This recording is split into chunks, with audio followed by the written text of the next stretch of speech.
अगला प्रश्न पूछा है कि जब ब्रह्मा बाबा में शिव बाबा मौजूद थे, शिव माता के रूप में, तो संदेशी को वतन भेजकर डायरेक्शंस मंगवाने की ज़रूरत क्यों पड़ती थी उनको? क्योंकि भक्ति मार्ग के फाउंडेशन की आत्माएं थी सारी, ज्ञानी आत्माएं थी ही नहीं, तो उनको साक्षात्कार के आधार पर ही उमंग उत्साह देनी पड़ेगी या ज्ञान सुनाने से उनकी बुद्धि में बैठेगा?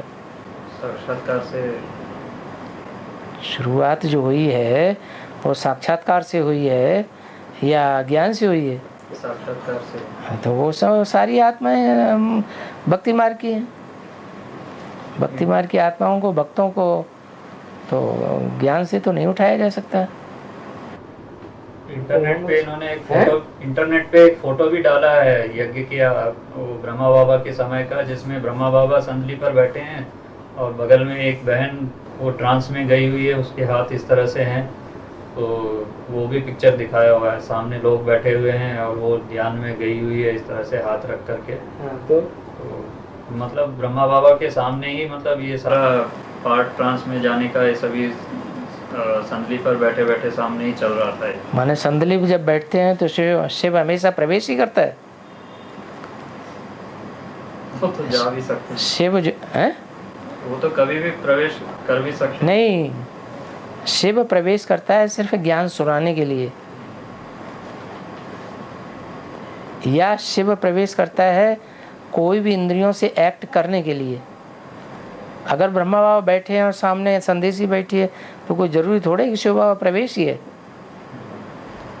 मुरली तो नहीं चला रहे थे, फिर मुरली का महावाक्य है तो ब्रह्मम वाक्यम जनार्दनम, ब्रह्म वाक्य है।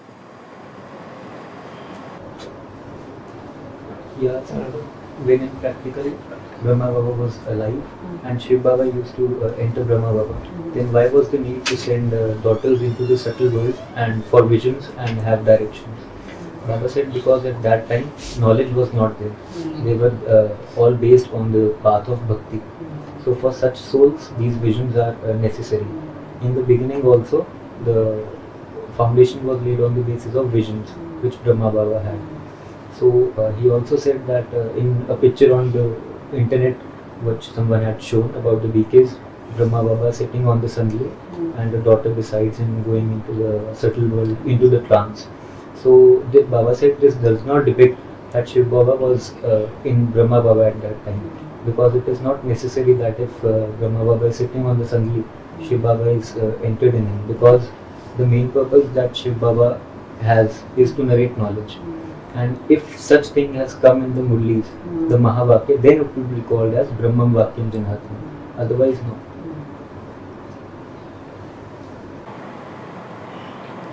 अगला प्रश्न है, सतयुग त्रेता में तो सूक्ष्म शरीर नहीं होते, फिर द्वापर युग से सूक्ष्म शरीर अचानक कैसे शुरू हो जाते हैं? जिनका अचानक मृत्यु शुरू हो जाती है। आधा विनाश होता है तो अचानक मृत्यु होती है ना। जिनकी अकाले मौत होती है उन्हीं के लिए सूक्ष्म शरीर होता है। जो पापात्माएं ज्यादा होती हैं उनके लिए सूक्ष्म शरीर होता है। अज्ञानी आत्माएं हैं वो ज्यादा पापात्माएं बनती हैं तो उनके लिए सूक्ष्म शरीर है, भटकते रहो। He asked that subtle bodies were not earlier, only after the Dwapar Yuga, that is the Copper Age. In the Copper Age, from the starting of Copper Age, they have shown to come. What is the reason? Baba said because from the Copper Age itself, untimely deaths start. As the Ardha Vinash, that is what we call as the half destruction, takes in the end of Treta and the beginning of Copper. The reason for this is that at that time sinful actions start. So these sinful souls die an untimely death. So they have to take a subtle body.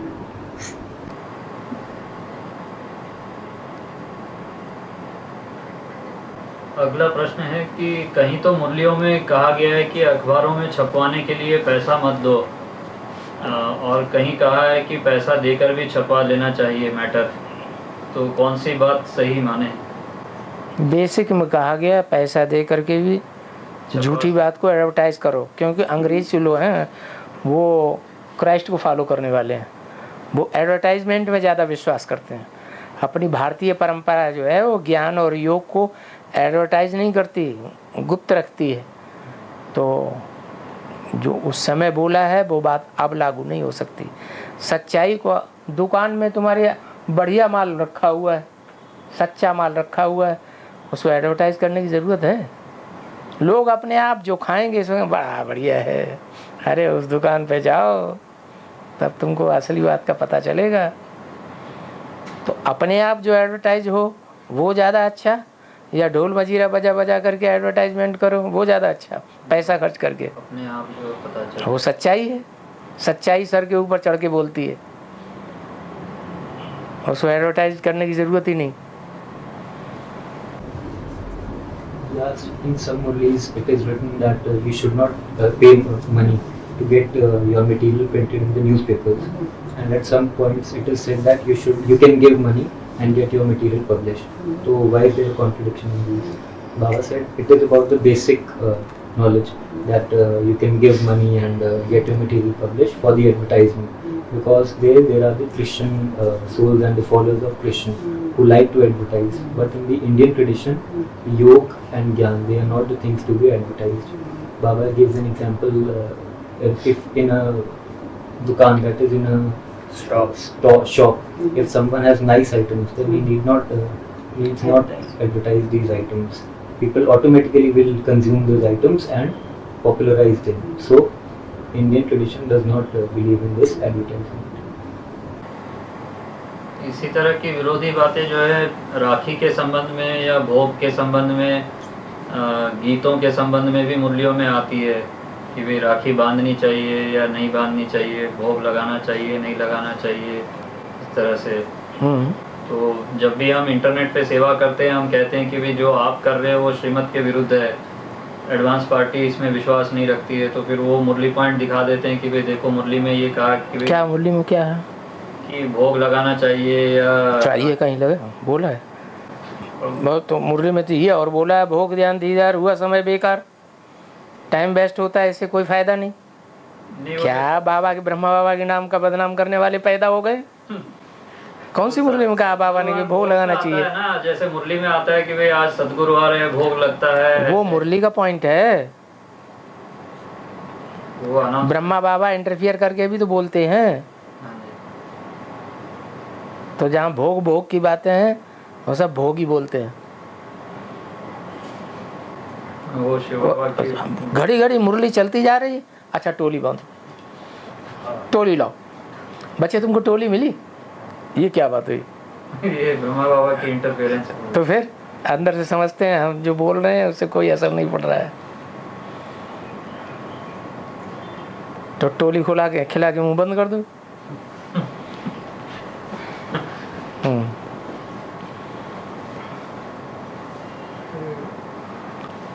अगला प्रश्न ये है कि वे कैसे समझे कि हिसाब किताब बन रहा है या खत्म हो रहा है। ब्रह्मा का उदाहरण ले, ब्रह्मा ने सहन किया, उन्होंने यह समझकर सहन किया कि मेरा हिसाब चुकतू हो रहा है, लेकिन फिर भी ब्रह्मा की सोल सहन कराने वाले बच्चों से हिसाब चुकाने के लिए धर्मराज का पार्ट बजाती है। तो इससे क्या यह सिद्ध नहीं होता कि सहन करने के बावजूद न तो सहन करने वाले का और न ही सहन कराने वाले का हिसाब किताब चुकतू हुआ?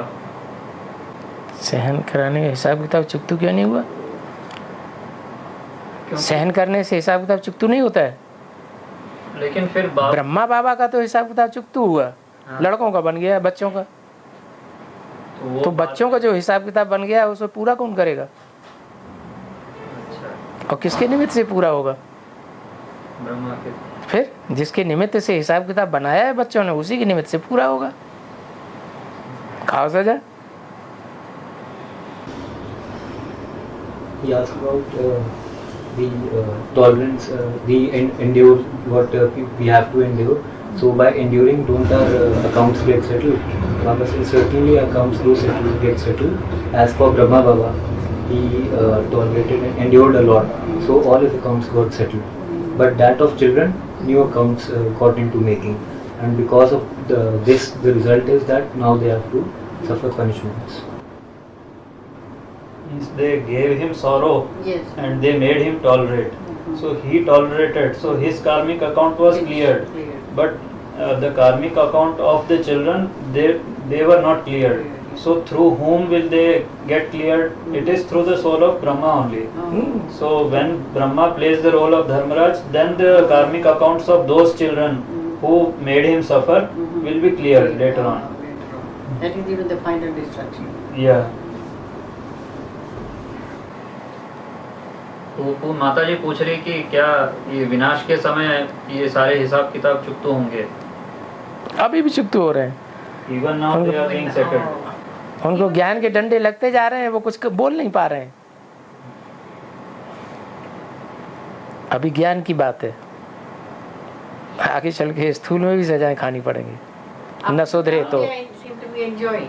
No, but Baba is telling that now they are now they are suffering because of the arrows of knowledge, because of the sharp arrows of knowledge which are being shot through his mouth. घायल हो रहे हैं।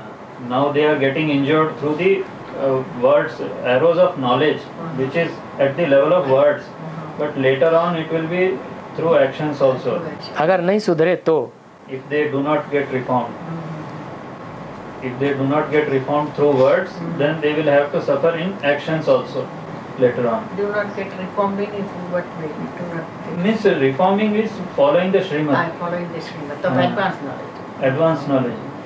Those who are not, they are not following the advanced knowledge will have to suffer. Yeah.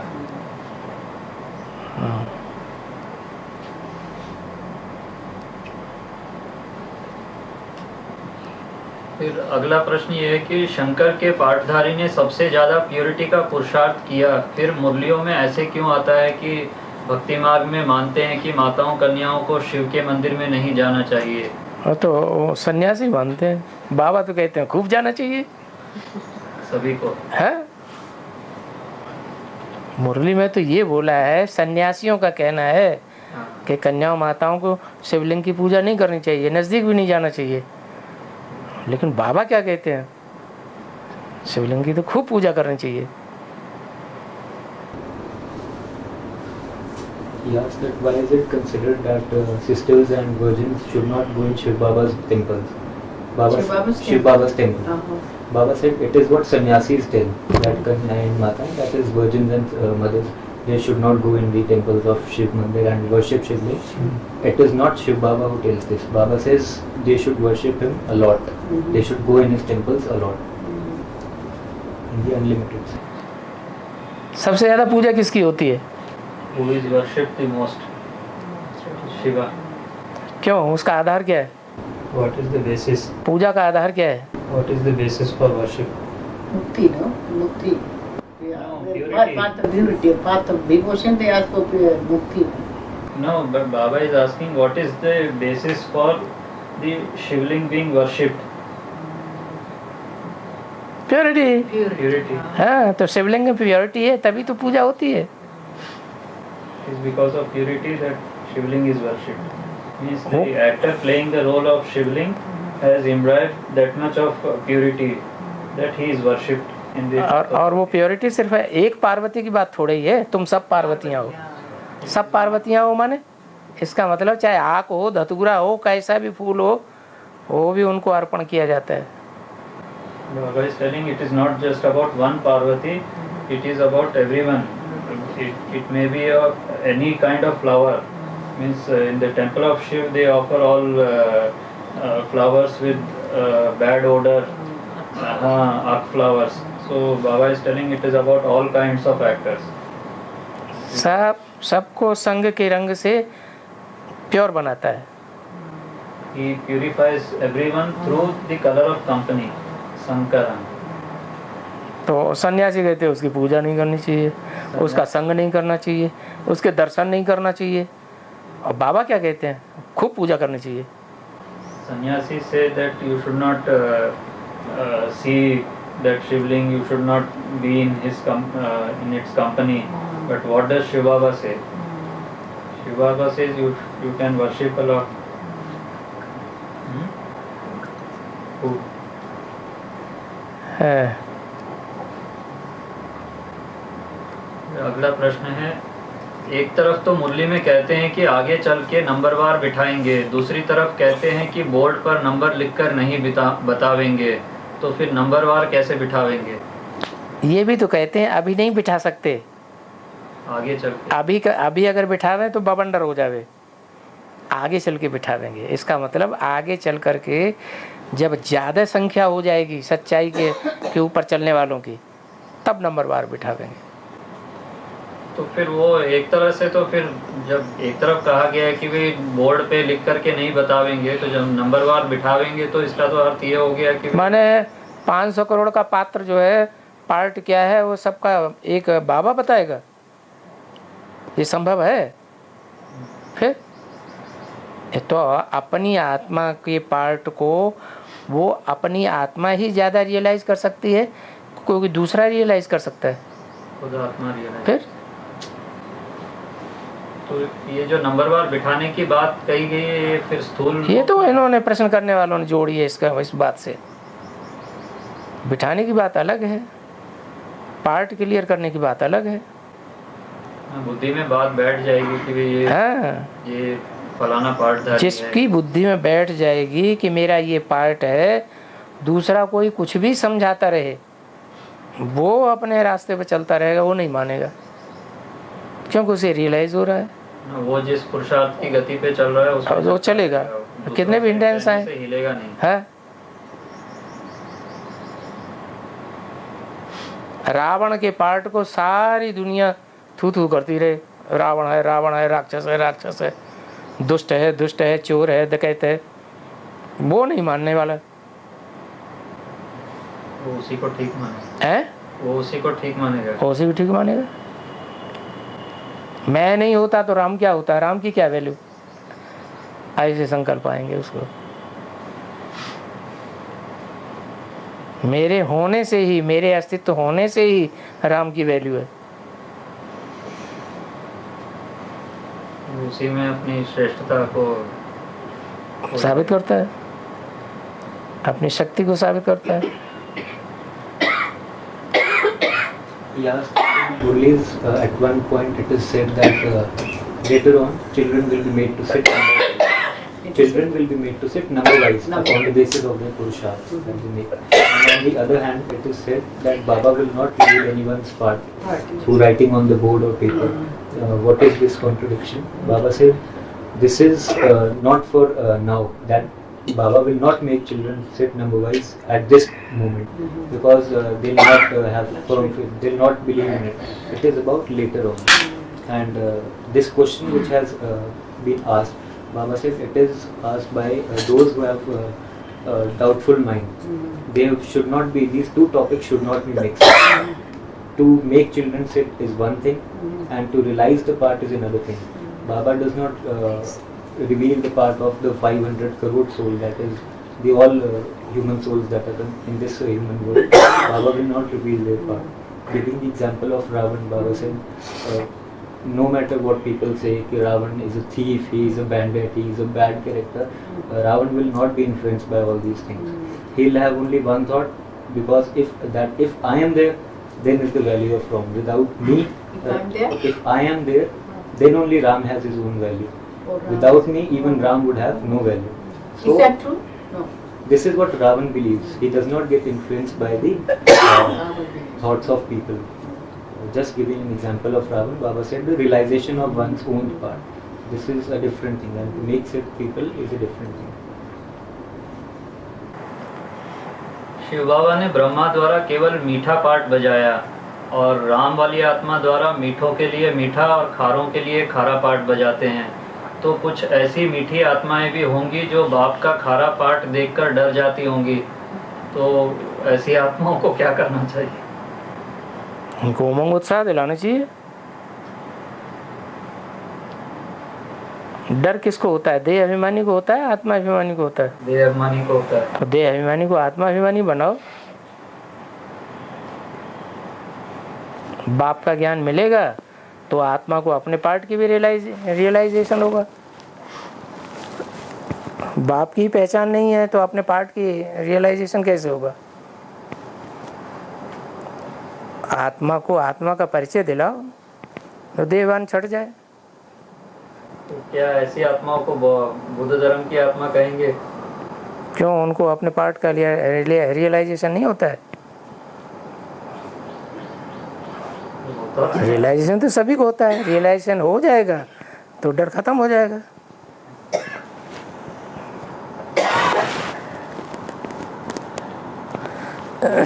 About that Shiv Baba's part is called to be sweet part, and through the body of frown he plays a salty, that is a khara what we call part also, and some children get afraid by seeing this part. What is the reason, and would these kind of souls we called of that of Buddha religion? Baba said the souls who get afraid, it is the reason for this is that they are in a body conscious state and not in soul conscious state. So we should make them realize and make them firm in the soul conscious state. And these souls would not be called as Buddha. It is not specifically that these souls would be called as Buddha religion souls, because only after realization that they will understand. So we should make rise their enthusiasm in soul consciousness, so that they get away from body consciousness and realize the knowledge of soul, their soul and Shiv Baba's part. अगला प्रश्न है, अपने बेटे का बलिदान देकर मेवाड़ के महाराणा उदय सिंह का जीवन बचाने वाली पन्ना धाय के पार्ट की शूटिंग भी संगम युग में होती है क्या? दुनिया में जितना भी पार्ट होता है 500 करोड़ आत्मा का, सबकी शूटिंग संगम युग में ही होती है। पन्ना धाय की तो बात ही छोड़ो, उनका तो बहुत श्रेष्ठ पार्ट है। वफादारी और त्याग का बहुत अच्छा पार्ट है। तो वहाँ तो जैसे मतलब स्थूल में बलिदान दे दिया उन्होंने, अपने बेटे को मरवा के जो है दुश्मन के हाथों राजा की। यहाँ मरना मारना क्या किसे कहा जाता है? यहाँ तो देहाभिमान से मरने की बात। हाँ, यहाँ जिंदा होना माने बाप का बच्चा बनना, निश्चय बुद्धि बनना माने बच्चा बनना। अनिश्चय बुद्धि बना देना, बन जाना माना मर गया। या ऐसा कह सकते हैं कि भी यहाँ जो पन्ना धाय का पार्ट बजाने वाले होंगे वो अपने बच्चों को पूरी तरह से नष्टोमोह स्मृति लब्धा होकर ईश्वरीय सेवा में समर्पित कर देंगे, ऐसा भी हो सकता है। समर्पित कर देने से निश्चय बुद्धि बन जाते हैं। नाबालिग बच्चे हैं, उतनी बुद्धि नहीं है, तो उनको अर्पण कर दिया तो वो बच्चे अपने पार्ट को जान जाते हैं क्या? निश्चय बुद्धि होते हैं क्या? नहीं, नाबालिग ना हो, समझो बालिग हो। बालिग को तो सरेंडर करने की बात ही नहीं है। बालिग होता वो तो अपनी बुद्धि चलाएगा कि हमें जाना है या नहीं जाना है, मना कर देगा, नहीं जाएगा। तो यहाँ किस प्रकार से मतलब ये शूटिंग चलती है पन्ना धाय की? इसी तरह चलती है। वो जिसके लिए वफादार है उसी के लिए वफादार रहेगी, अपने लिए नहीं, अपने बच्चों के लिए नहीं। हाँ, यहाँ जो संगम युग में शिव बाबा का कार्य है उसके प्रति वो वफादार रहेंगे। हाँ जी, उसमें अपना लौकिक संबंध के प्रति निभाना उनकी बुद्धि में नहीं रहेगा, कंपैरिजन में। वैसे अपने बच्चों की सभी परवरिश करते हैं, लेकिन जहाँ कंपैरिजन आ जाएगा वहाँ एक के प्रति सारा लगाव लगाएंगे।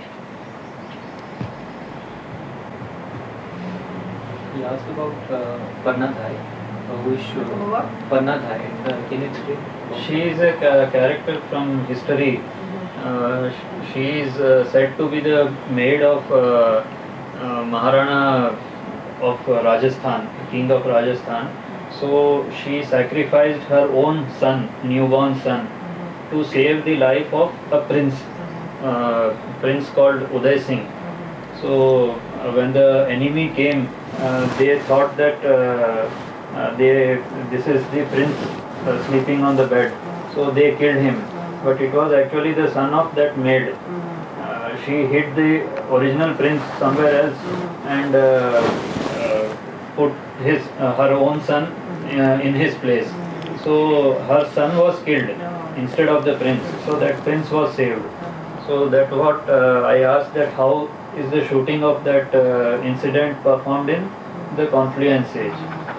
So Baba is telling that souls which perform the shooting of this Panna Dhai, they will always have Baba in their mind. They will not give importance to the Lokik relationships or Lokik things. They will have only Baba in their mind. That's why she hit the child. Hit the child. So I asked whether it is about surrendering the children in the yajna. So Baba said it's not about surrendering the children. If it is in case of minor children, if someone surrenders the minor children, then that minor child does not have his own intellect to think about the knowledge. So that is not correct. And if the child is major, then he has his own intellect and he will not listen to the parents. If he likes the knowledge, he will automatically go in Baba's service. So it is about focusing the intellect on Baba. Means the one who plays the part of Panna Dhai will focus his or her mind completely on Baba and Baba's mission. And he will do it on individual wish. He will not take the logical relationships into account. You will get advice from the local. That's on his own. And for Baba's service, he will always be keeping Baba in mind. बाबा कहते हैं कि serviceable बच्चों को बाप याद करते हैं, तो यह किस बाप की बात है, शिव बाप या राम बाप? यदि राम बाप की बात है तो उसे तो उन्हीं बच्चों की सेवा के बारे में पता चलेगा जिसकी रिपोर्ट उसके पास आती है। जिनकी सेवा की रिपोर्ट जानबूझकर या अनजाने में राम बाप तक नहीं पहुंचती है, उनको बाप की याद का बल नहीं मिलेगा क्या? मुरली में तो बोला है बाप को बच्चे के हर पोता मेल की जानकारी होना चाहिए, हर एक्टिविटी की जानकारी होना चाहिए। लेकिन अगर नहीं मिल पाती है, न मिल पाती है तो वो उसकी गलती है। कोई पोता मेल पूरा नहीं दे पाता है तो वो उसकी गलती है। लेकिन बाबा ने तो यही नियम बनाया है कि साकार को जानने के लिए पोता मेल है, लिख करके देना। निराकार को तो सब मालूम है, वो तो अंतर्यामी है। पोता मेल तो केवल धारणा की बात हो गई ना, सेवा की बात। सेवा भी धारणा की बात है। कोई एक गरीब आदमी है, अनपढ़ आदमी है, लेकिन बाबा की सेवा कर रहा है, कहीं पर भी कोने में, देश के कोने, किसी की सेवा प्रत्यक्ष, किसी की सेवा अंत तक अप्रत्यक्ष रहेगी, प्रत्यक्ष तो होगी कभी। तो फिर जितना लंबे समय के बाद प्रत्यक्ष होगी उतना ज्यादा इंटरेस्ट मिलेगा। कोई अपनी सेवा को प्रत्यक्ष कर देते हैं, कोई गुप्त रखते हैं। गुप्त रखना अच्छा है, गुप्त दान महाकल्याण, या प्रत्यक्ष करना अच्छा है? फिर जो अपना प्रभाव पुरस्कार करना चाहते हैं संसार के सामने, वो अपनी सेवा प्रत्यक्ष करेंगे, दूसरों को सुना सुना के करेंगे।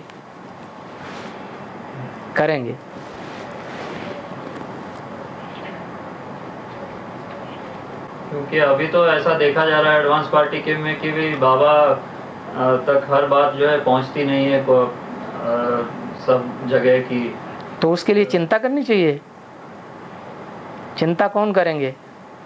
अपनी सेवा को प्रत्यक्ष करने वाले चिंता करेंगे या गुप्त रखने वाले चिंता करेंगे? जिनको अपना प्रत्यक्ष करना है वो चिंता। तो किस लिस्ट में है? कृष्ण की लिस्ट में है या राम की लिस्ट में है? कृष्ण की लिस्ट में है। कृष्ण की।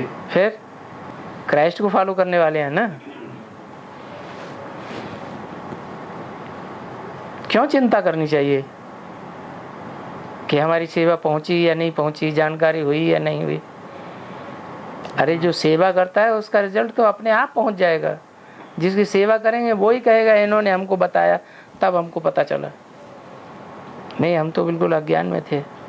वो खुद ही प्रत्यक्ष करेगा, दूसरा प्रत्यक्ष करे, हम इसकी चिंता न करें कि प्रत्यक्ष हुई है या नहीं हुई।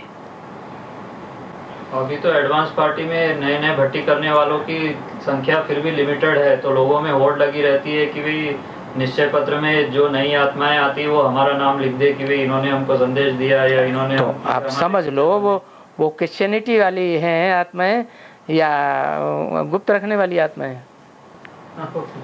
है? ब्रह्मा बाबा के फॉलोअर हैं या राम बाप के फॉलोअर हैं? माना अगर समझो कोई संदेश कोई देता है लेकिन कोई और जो है अपना प्रभाव डाल के अपना नाम लिखवा देता है। तो चुप रहो।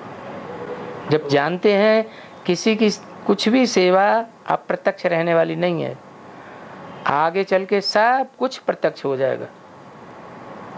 पोता मिल भी सबके प्रत्यक्ष हो जाएंगे।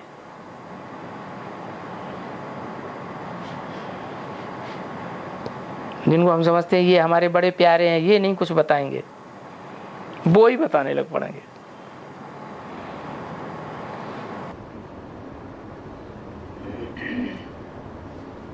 He asked that point comes in Murli that father remains the serviceable, remembers serviceable children, but he asked about it that those children whose report of service does not reach Baba, and also he asked about that in the Nishchay Patra, that what we make in the time of Bhatti, some people want that to make their influence that their name should be written in the Nishchay Patra.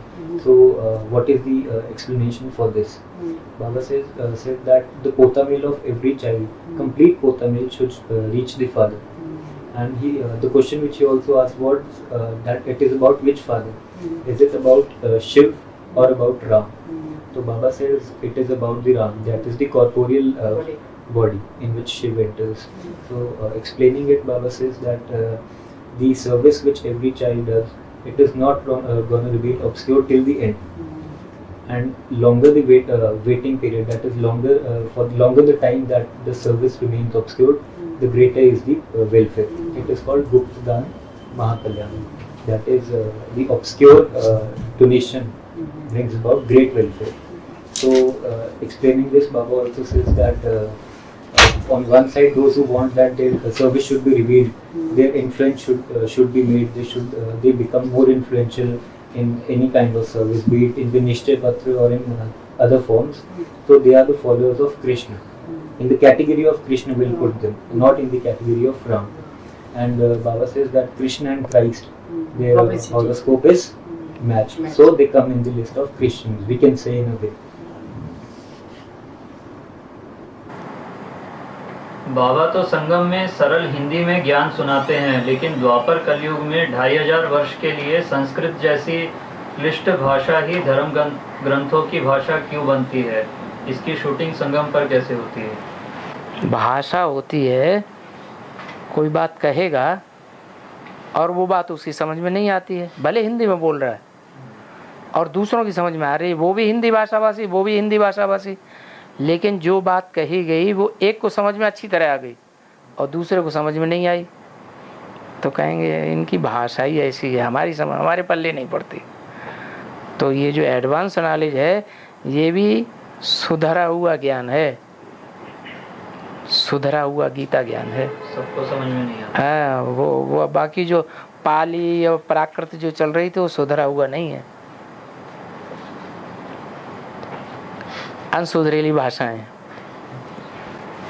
तो इसी की यादगार में फिर संस्कृत, ये वो संस्कृत चली है, वो हद की बात है, ये बेहद की बात है।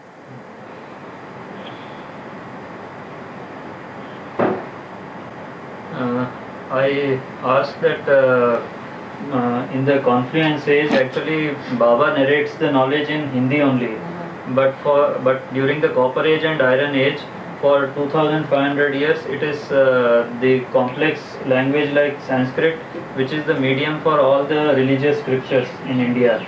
So how does its shooting take place in the Confluence age? So Baba replied that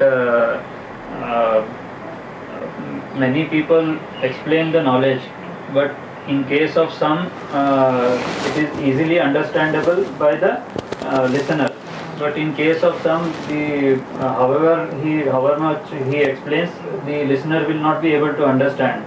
So advanced knowledge is such a refined knowledge that it is not understandable by everyone. So when compared to the basic knowledge, this is comparatively refined. So in its memorial only, all the religious scriptures are prepared in Sanskrit. Deep meaning. Yeah, deep meaning. वही advance ज्ञान BK वालों को नहीं समझ में आता है, उनको भी सुनाओ, और वही एडवांस ज्ञान जो बीज रूप आत्मा होगी बीके की, उसको बहुत समझ में आता है। वो चाहता है कि हमको लगातार 24 घंटे सुनाते ही रहें, वो उठ करके भाग जाएगा, सर में दर्द हो जाएगा। तो वो संस्कृत उसके पल्ले नहीं पड़ रही है ना। संस्कृत माना सुधरी हुई, सुधरी चीज उसको पल्ले पड़ नहीं पल्ले पड़ रही है, और उसको पल्ले पड़ रही है। यानी वो संस्कृत भाषा सीखा हुआ है, वो सीखा हुआ नहीं है। जैसे हम इंटरनेट पे बीके वालों को ढेर समझाते हैं कि नहीं समझ, बाबा के चित्र रखना जो है मुरलियों में मना किया गया है, वो गीत बजाना मना किया गया है, फिर भी वो समझते नहीं, उनको वही अच्छा लगता है। वही अच्छा लगेगा, नहीं मानेंगे। चाहे कितने ही मुरली के प्रूफ दे दो, उनको तुम्हारी भाषा समझ में नहीं आती। वो सिर्फ एक ही रट लगाए रखते हैं कि तुम सिर्फ बीके वालों को ही क्यों पकड़ते हो, तुम अपना ज्ञान दूसरों को जाके क्यों नहीं सुनाते हो। तो बीके वाले दुनिया वालों को ज्ञान क्यों सुनाते हैं, भक्ति मार्ग वालों को? भक्ति मार्ग वाले कहेंगे तुम हमको ही क्यों आकर के सुनाते हो, तुम जाके विदेश में ज्ञान सुनाओ। अरे तुमने भी तो किसी को सुनाया है ना, सुनाया है तभी तो बीके नॉलेज में आ रहे हैं। अब तुम बीके तक सीमित रह गए। यहाँ मनन चिंतन मंथन करके कि आत्माएं जो आगे बढ़ रही हैं, उन्होंने गहराई को पकड़ लिया। वो गहराई की भाषा तुम्हारी समझ में नहीं पाती है। तुम संस्कृत जानने वाले विद्वान पंडित आचार्य नहीं हो, ये वेदवाणी को जानने वाले विद्वान पंडित आचार्य हैं। तो उदाहरण देते हैं कोयल का कि जैसे कोयल जो है कौवे के घोंसले में जाके अपना अंडा रख लेती है, इसी तरह तुम पीवी केस जो है सिर्फ बीके वालों को ही पकड़ते हो। तुम दुनिया वालों के अंडा, दूसरे वालों के अंडे पकड़ते हो, तो तुमसे तो अच्छे हम है ना।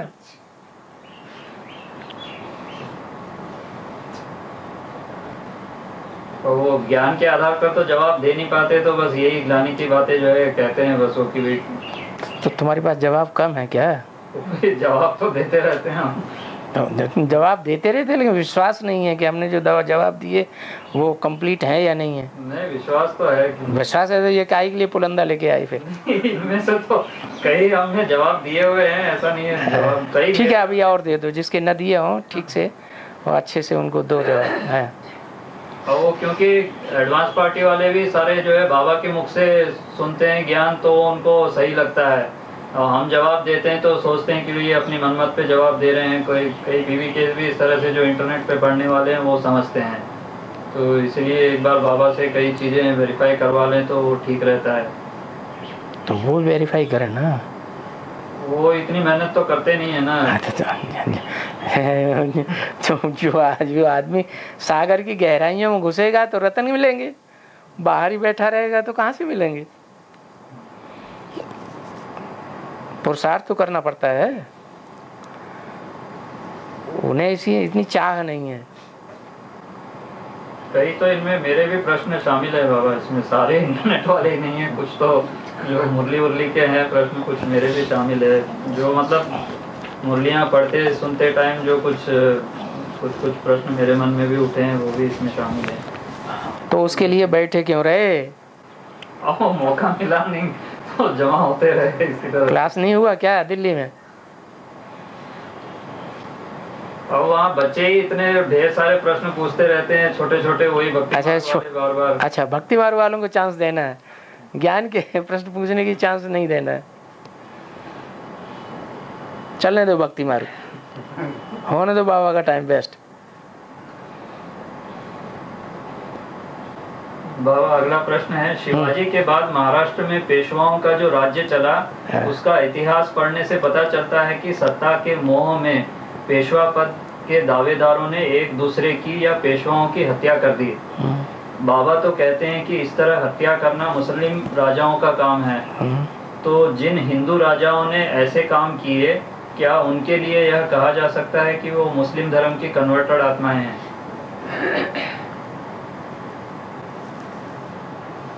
एडवांस पार्टी में जो शिव बाबा का पार्ट है, उसके बाद जो और फॉलोअर्स होंगे उनका वैसा ही पार्ट होगा या कुछ है नीचा पार्ट होगा? नीचा पार्ट ऐसे ही है शिवाजी है। शिवाजी की बात जो भी आए उनके पीछे पीछे वंशावली में। आखिरी पेशवा जो था उसकी तो पेंशन भी बंद कर दी थी इन्होंने, है नाना साहब वगैरह जो है। चलो he asked that after the reign of Shivaji, the kingdom of Peshwas was there, and in the kingdom of Peshwas, the Peshwas used to kill among themselves, and Baba says that killing among themselves is a part of Muslim religion. So were these Hindu kings of Muslim religion? So Baba connected with Muslim religion. Baba says that even in this knowledge, everybody cannot play the part of Shiv Baba. So after Shiv Baba, there are other religions. Similarly, after the part of Shivaji, these Peshwas and so on, these parts got played, and these are connected with other religions. जब शिवाजी और शिवाजी की सीधी संतान क्या संभाजी नाम था, हाँ, उसमें इतना अंतर हो गया तो और बाद की पीढ़ियों में अंतर नहीं होगा, वो तो और नीचे गिरी हुई मेंटेलिटी वाली बनेंगी। अरे रुद्रमाला के मणके दुनिया में सबसे जास्ती नीचे गिरते हैं कि और धर्म वाले ज्यादा नीचे गिरते हैं मेंटेलिटी में? बस यही जवाब है। When there was a vast difference between Shivaji and his son Shambhaji himself, there was a lot of difference in their mentalities. So the question of the followers who came after them, so their mentality would be very low. So Baba says that this is the only answer. This is the straightforward answer for this. We can tell it only that in the son and father, their mentalities were so different. They leave the question of the next generation. बाबा, हैदराबाद की एक CD में किसी भाई ने प्रश्न किया था कि क्या ऐसा कोई व्यक्ति जिसे हम अपने परिवार से भी ज़्यादा प्यार करते हैं, विश्वास करते हैं, वह भी ज्ञान में आएगा क्या अंत में? वह अपने प्रश्न को ठीक ढंग से समझा नहीं पाया था, इसलिए वह जो प्रश्न पूछना चाहता था उसका समाधान न हो पाया। तो इसको कृपया थोड़ा सा स्पष्ट करें। लक्ष्मी हमारे परिवार की है? अभी तो नहीं है, लेकिन बहुत से ऐसे हैं जो लक्ष्मी की वाणी अभी भी सुनना पसंद करते हैं, कैसेट लिए फिरते हैं, दूसरों को बांटते हैं। वो जो अभी चल रहा है, हाँ, बाबा की वाणी नहीं सुनेंगे, ज्वालामुखी योग, जो भी हो। हाँ जी, माना ऐसी आत्माएं भी आ जाएंगी ज्ञान में जिनको हम अपने परिवार से भी ज्यादा प्यार करते हैं। लक्ष्मी और नारायण में अभी अंतर है, भविष्य में तो अंतर ज्यादा नहीं रहेगा। भविष्य में लक्ष्मी वाली आत्मा राम का पद प्राप्त करेगी या नहीं करेगी? तो फिर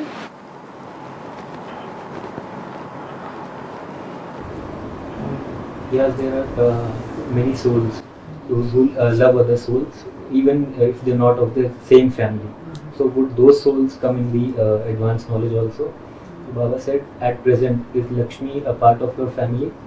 No, but there are many who listen to her cassettes. The brother said, like for example, Jwalamukhi. Baba said, whatever these cassettes may be. So many students are still listening to her cassettes besides Baba's cassettes. So in the end, the position of Lakshmi and Baba, it is not going to be of much of a difference. She is going to attain her position. So she'll come in the knowledge disciplines. बाबा, भारत में अंग्रेजी साम्राज्य तथा सन 1857 के भारत की जो पहले स्वतंत्रता संग्राम का युद्ध हुआ था, उसकी शूटिंग संगम युग में कैसे होती है?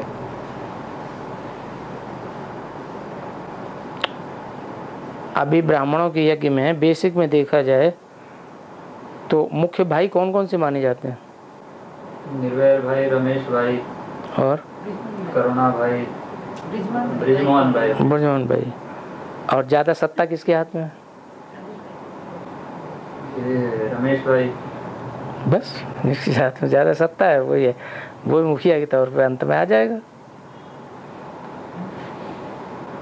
वो मतलब क्रिश्चियन धर्म के बाबा ने तो मुरली में बोला है किसी क्रिश्चियन को भी प्रेसिडेंट बना के बैठा देंगे।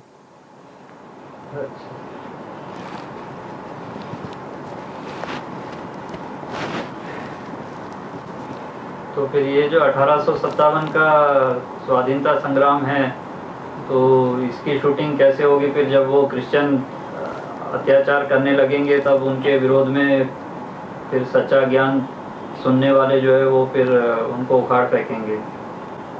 महाकाली का पाठ नहीं है भैया, जगदम्बा का पाठ है या नहीं है?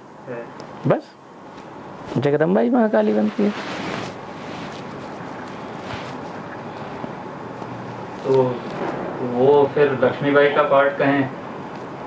अरे यहाँ और किसका है? क्योंकि सन 57 की लड़ाई में तो लक्ष्मीबाई की मुख्य भूमिका थी। लक्ष्मीबाई, नाना साहब, हाँ तात्या टोपे वगैरह। हाँ। तो अगर ब्राह्मणों की दुनिया से फिर वो क्रिश्चियन का राज खत्म करना है तो फिर उनका ही पाठ हो गया। फिर हो जाएगा। तो मैं आगे प्रश्न पूछने वाला था, आपने अभी जवाब दे दिया। लक्ष्मीबाई का पाठ किसका है? About the 1857 Indian freedom struggle. Lakshmi वो सतयुग की है या तमोप्रधान युग की है? लक्ष्मीबाई तमोप्रधान युग की है या सतयुग की है? तमोप्रधान कलयुग अंत की है। कौन हो सकती है? फिर लेकिन नाम तो हो गया ना बाबा, क्या कि 57 की लड़ाई में जो है मुख्य भूमिका निभाई उन्होंने। किसने? लक्ष्मीबाई ने। हाँ तो तमोप्रधान युग की है या सतोप्रधान युग की लक्ष्मी है? तमोप्रधान। बस जगदम्बा ही कौन बनती है? महाकाली बनती है। हाँ? महाकाली बनती है तो असुरों का विनाश करती है। फिर गंगाधर राव का पाठ किसका होगा? जो गंगा को धर ले, प्रजापिता का। जो गंगा का धारण कर ले वो गंगाधर का पाठ।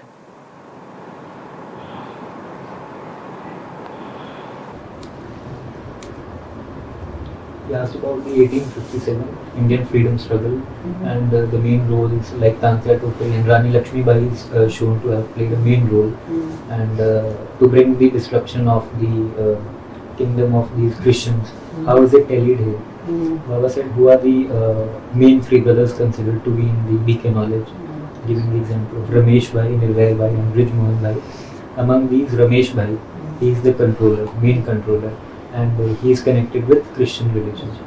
So for these to bring their destruction, Jagdamba Mahakali banti hai. Baba says that Jagdamba herself plays the part of Mahakali and destroys these demonic souls.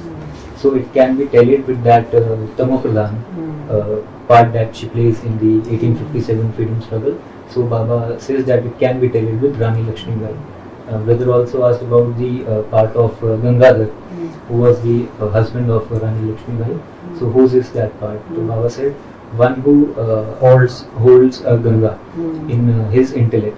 That is Ganga ko dharan karne wala. So this implies to Prajapati.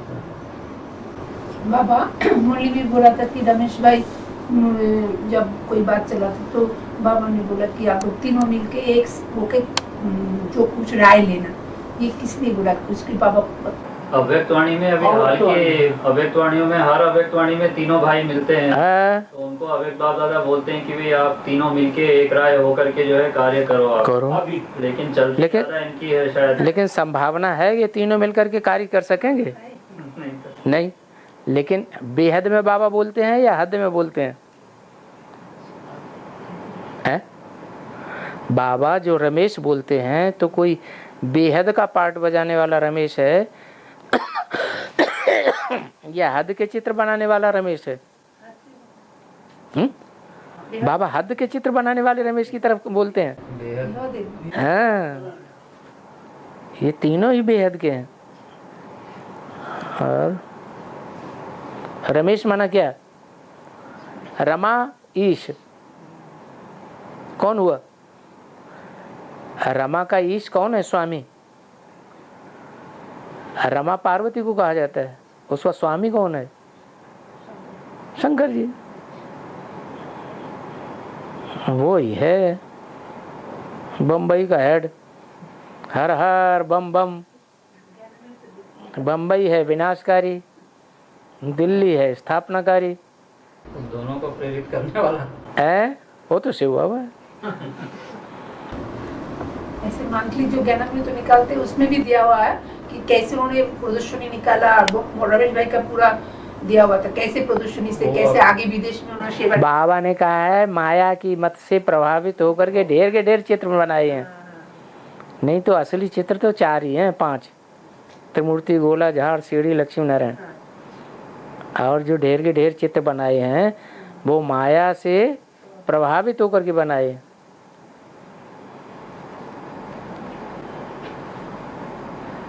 बाबा कहते हैं कि पाँव छूने की दरकार नहीं है, इसलिए बच्चे भी किसी को पाँव छूने नहीं दे सकते जो एडवांस में या ज्ञान में चलने वाले हैं।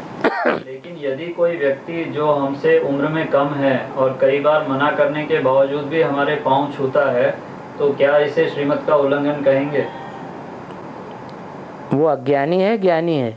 तो अज्ञानी, अज्ञानियों को ज्ञान दे करके खुश करो, या तो वो समझते नहीं है ना बाबा। तो फिर उसमें हमारी गलती क्या है? हम तो पीछे हटते हैं या नहीं हटते हैं? तो हटते हैं। बस अब तो उनका काम है कि ये पीछे क्यों हटते हैं। संसार की परंपरा तो यही है कि छोटे बड़ों के पाँव छुएं, आप पीछे क्यों हट गए? वो पूछें तो हम जवाब दें।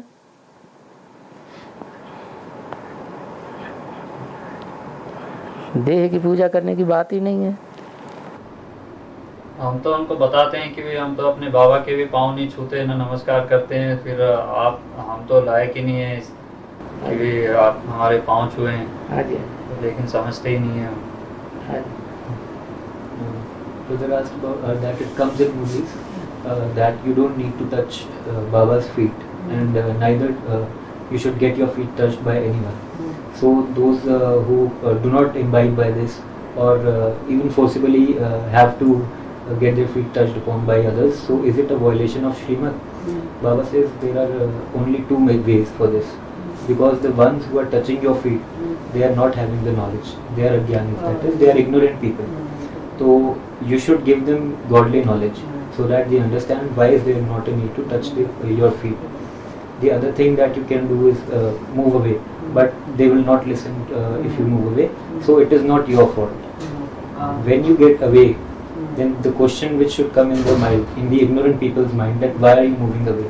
Because this is the tradition in the world that the youngers have to touch the feet of elders. When they ask this question, then why do you get away? Then instantly you should give them godly knowledge. प्रश्न पूछने वाले को पूछना नहीं आया, पूछना था कि ये शूटिंग कहाँ होती है पाँव छूने की। भक्ति मार्ग में जो पाँव छूते हैं उसकी शूटिंग कहाँ से होती है? ये बुद्धि रूपी पाँव की बात है कि जो छोटे हैं, बच्चा बुद्धि हैं, वो बड़ों के बुद्धि रूपी पाँव का स्पर्श करें, वहाँ तक पहुँचें, वो है पाँव छूना। ये पाँव छूने की तो बात ही नहीं है। अपने पुरुषार्थ को उनके इतना ऊंचा उठाएं कि वहां तक स्पर्श कर सके। उन्होंने स्थूल में ले लिया उसको। Baba said the one who has asked this question has not asked it correctly. The question should have been that when is it a shooting off? That touching others' feet is a shooting off what? Baba says that it is a shooting off this Sangam Yuga itself. That is the foot is the foot-like intellect. That is Buddhi Rupi Palm. So the youngers should touch the intellect of elders, those who are high in their Purusharth. So the youngers should also raise the level of their Purusharth and make it equal to the elders. So it is about youngers touching. means those who are making less efforts should try to take their efforts to the level of the seniors, means who are making more efforts. So it is like touching their intellect like feet. So they have taken it in physical form in the path of bhakti. There they teach from the childhood that a child should touch the feet of the elders. But it is about taking our efforts to the level of the higher effort makers. So in advance and only you go deep in this. Yeah. The wiki of the superficial, surface value. Here only we are getting such clarifications. Clarification. Same word but different meaning. It is not Murli, but No, in the Murli still even the same sentence when they read it in advance, they give a different meaning. Young head means lesser in knowledge, lesser in Purusha. Elder means greater in Purusha, greater in knowledge.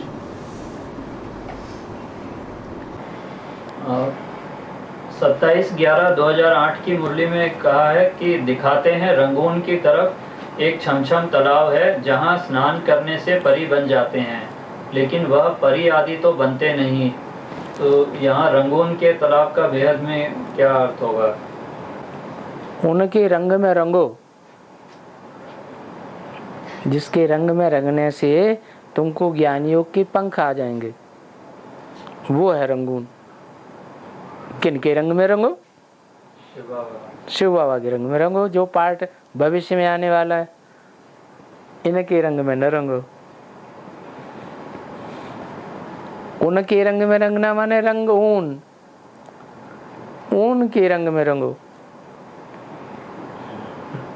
उनके रंग में रंगेंगे तो परिजात बन जाएंगे, ज्ञानियों के पंख आ जाएंगे। किसको बोला? भविष्य में आने वाले पार्ट के लिए। किसको बोला? वो तो पार्ट की तरफ बोला। भविष्य में आने वाले, प्रत्यक्ष होने वाले बाप के पार्ट की तरफ इशारा किया, लेकिन बोला किसको? बच्चों को। खास किसके लिए बोला? तुम बच्चों। लक्ष्मी के लिए बोला। हाँ। He asked about a pond in Rangoon. It is said that if you take a bath in that pond, you become an angel, a pari. It is not true in the physical sense. Then how is it explained? Baba said that Rangoon means to get colored in the company of Un. Un means unke. Not means Un means that one. That one. So Baba uses these words, that one and this one. So Baba says you should not get yourself colored in the company of this one. This one means Brahma Baba.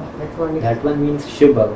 So by coming and getting yourself colored in the company of Shiv Baba, you attain these feathers of yoga and knowledge that you can fly high. That is called to be a parizat. What the word is used. ये क्यों कहा? And this, किससे कहा? लक्ष्मी से कहा। लक्ष्मी से क्यों कहा? and this has been said for whom? क्यों Baba कहा? says this has been said for Lakshmi. क्योंकि वो ब्रह्मा बाबा के रंग में रंगी हुई है, What is the reason? इनके रंग में रंगी हुई है, उनके रंग में नहीं। Because Lakshmi at present is colored in the company of Brahma Baba, not in the company of Shiv Baba. So that is why it is being said for Lakshmi. Who knows this unless we can really decide? Unless Baba says we don't get it. फिर 27/11/2008 की मुरली में बाबा ने कहा है, यहाँ तो तुम जब एक बाप के बच्चे हो, बहन भाई ब्रह्मा कुमार कुमारियाँ, अगर गंदे ख्यालात आए तो उनको क्या कहेंगे? वह जो नरक में रहते हैं उनसे भी ज़्यादा 1000 गुना गंदे गिने जाएंगे। ब्रह्मा कुमार कुमारियों के आपस में गंदे ख्यालात चलने पर तो 1000 गुना पाप चढ़ता ही है, पर यदि किसी ब्रह्मा कुमार कुमारी की किसी लौकिक व्यक्ति के प्रति गंदे ख्यालात चलते हैं या गंदी दृष्टि जाती है तो तब भी क्या 1000 गुना पाप चढ़ेगा उससे, या उससे कम चढ़ेगा? है ना, आपस में ब्रह्मा कुमारियों में गंदे ख्यालात रखने से तो बाबा ने बोल दिया वो तो इस्लामी होते हैं, नरक की दुनिया वाले। अच्छा, वो देवता तो नहीं होते। लेकिन अगर वो इस्लामी या ये ब्रह्मा कुमार कुमारी ब्रह्मा कुमार या कुमारियों के प्रति आकर्षित नहीं होते, लगाव में नहीं आते, बाहर की कुमारियों के या कुमारों के लगाव में आते हैं, तो उनको उतना पापी नहीं कहेंगे। ना संग के रंग में आ गए बाहर की दुनिया में, हाँ, उतना पापी नहीं कहेंगे। बॉडी कनेक्शन में अगर आते हैं तो ईश्वरीय परिवार में अगर इस तरह की दृष्टि जाती है तो महापापी, इस्लामी माने जाएंगे। नरक की दुनिया के भांति। पहले पहले नरक की दुनिया की भांति कौन हुए? कौन से धर्म वाले हुए? इस्लामी। जरूर वो इस्लाम धर्म में कन्वर्ट होने वाले हैं।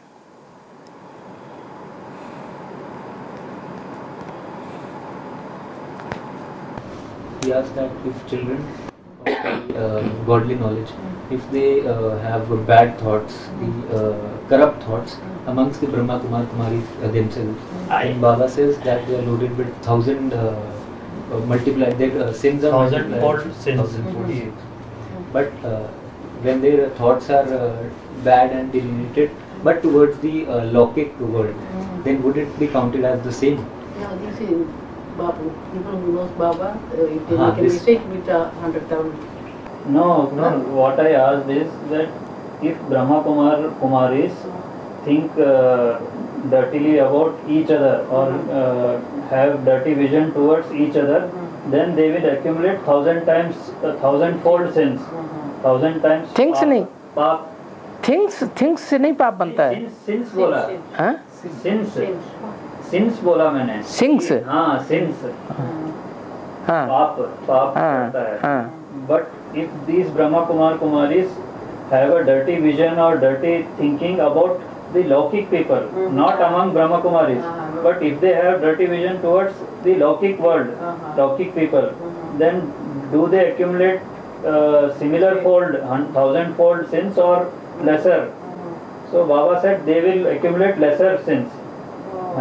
But those who have a dirty vision towards their own Ishwariya family, godly family, then they will become Islamis. They are the most sinful ones. Because they know the rules now. Despite knowing the Srimad, they are having dirty vision.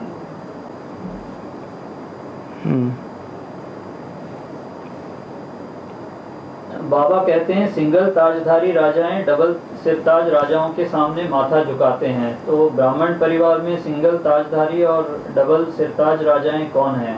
BKS में तो सब रानियां ही हैं। और advance में? Advance में तो राजा हैं। तो इसमें भी डबल ताजधारी और सिंगल ताजधारी हैं या नहीं है? डबल ताजदारी के लिए तो बाबा ने बताया जो सेवा और पवित्रता दोनों की जिम्मेवारी उठाते हैं। हाँ, कोई सेवा बहुत करते हैं लेकिन पवित्रता में गड़बड़ कर देते हैं। तो सिंगल ताजदारी हुए या डबल ताजदारी हुए? सिंगल ताजदारी बस।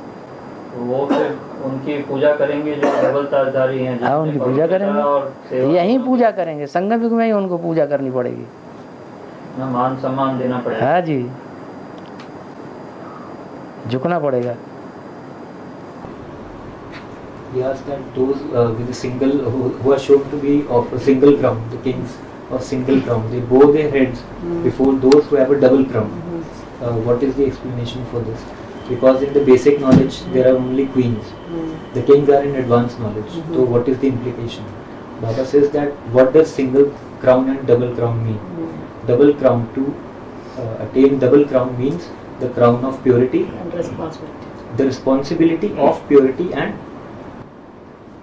the Service. service. So the two responsibilities. Those who do service a lot but they do not imbibe purity, so they become one with a single crown. So they have to bow their head before those ones with a double crown.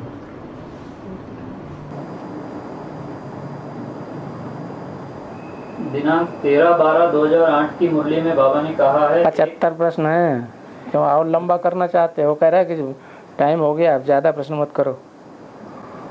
वो रह जाएंगे ऐसे। हाँ? अरे तुम पूरा कर दो, इसे लंबा लंबा वो कहेंगे इनके पास कोई जवाब नहीं है। वो इंटरनेट वाले कहेंगे कि इनके पास जवाब नहीं है, इसलिए लिंगर करते जा रहे हैं। इसमें कई तो अपने ब्राह्मण परिवार के भी प्रश्न हैं। कोई भी हो प्रश्न है तो उनका जल्दी समाधान हो जाए तो अच्छा है ना। दिनांक 13/12/2008 की मुरली में कहा है 1 सेकंड में जीवन मुक्ति क्यों कहते हैं? जैसे राजा जनक का मिसाल है। हाँ। उनका नाम जनक था परंतु भविष्य में वही अनुजनक बनता है। हाँ। जैसे राधे अनुराधे बनती है, कोई का नाम नारायण है तो भविष्य में अनुनारायण बनता है। हाँ। यह एक्यूरेट बात है।